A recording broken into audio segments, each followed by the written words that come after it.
మిమ్మల్ని చూస్తుంటే చాలా గర్వంగా ఉంది. రాజకీయాల్లో విలువలు, విశ్వసనీయత ఉండాలని నమ్మే వ్యక్తిని నేను. అలాగే ఉంటాను.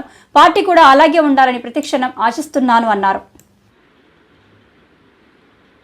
మిమ్మల్ని చూస్తుంటే గర్వంగా ఉంది. రాజకీయాల్లో విలువలు, విశ్వసనీయత ఉండాలని నమ్మే వ్యక్తిని నేను. అలాగే ఉంటాను. పార్టీ కూడా అలాగే ఉండాలని ప్రతిక్షణం ఆశిస్తున్నాను.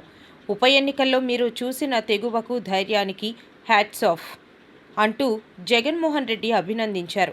ఈ సందర్భంగా ప్రజాప్రతినిధులను అభినందిస్తూ కూటమి ప్రభుత్వంపై ఎలా పోరాటం చేయాలో దిశానిర్దేశం చేశారు. మిమ్మల్ని చూసినప్పుడు మీ అందరూ చూపించిన తెగువకు, మీ అందరూ చూపించిన స్ఫూర్తికి నిజంగా మిమ్మల్ని అందరికీ కూడా హ్యాట్స్ ఆఫ్ చెప్పాలి. ఎందుకంటే మొన్న జరిగిన 57 చోట్ల ఉప ఎన్నికలు జరిగాయి.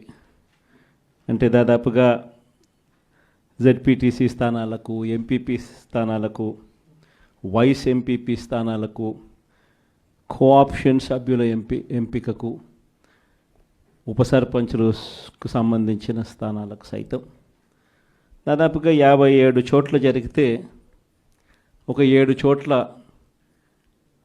అధికార పార్టీకి గెలిచే పరిస్థితి లేదు కాబట్టి ఒక 7 చోట్ల ఎన్నికలు వాయిదా వేశారు.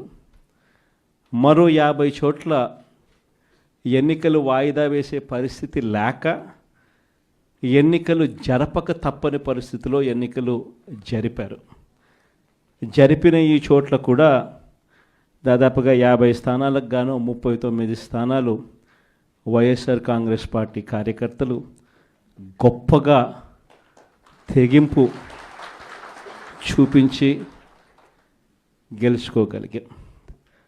నిజంగా ఆశ్చర్యం కలిగించే విషయాలు ఏమిటి అంటే అసలు తెలుగుదేశం పార్టీకి ఇక్కడెక్కడా కూడా కనీసం గెలవడానికి తగ్గ నెంబర్స్ కూడా లేవు.